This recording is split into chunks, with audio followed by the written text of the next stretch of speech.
தப்பும் செய்யாம 5 வருஷம் தண்டனை அனுபவிச்சேன். கட்சியில எனக்கு எதிராக பேசினவங்களும் என்ன வெறுத்த மக்களும் இன்னைக்கு என் கூட இருக்காங்க. அத மத்திய குழு கண்டிப்பா பரிசீலிக்கும்னு எனக்கு தெரியும். நன்றி மிஸ்டர் பரதன். நன்றி. பாரத் விஷன் தொலைக்காட்சி நல்ல பேர் வாங்கி நாட்டை காப்பாத்துறதுக்காக ஒருத்தனை தொங்க விட்டு இந்த நாடகத்தை நடத்தணும். பதவியில அவனுங்களே உட்கார வைப்பானுங்க. அவங்கள நினைச்சாதான் பாவமா இருக்கு.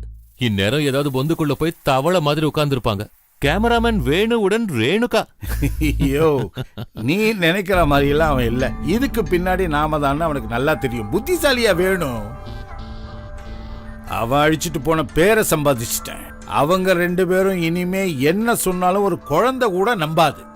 ஆப்படிச்சா இந்த மாதிரி அடிக்கணும். ஒரு சந்தேகம் சார், என்னைக்கு இருந்தாலும் அவன் ஒரு ரிஸ்க் தானே சார். விஷயம் தெரிஞ்ச உடனே கண்டிப்பா வேணு பின்னால வருவான். வரணும், ஆனா கண்டிப்பா உடனே வரமாட்டான். எரியிற இந்த தீ அணையிற வரைக்கும் வெளியே வரமாட்டான். அந்த நேரம் தான்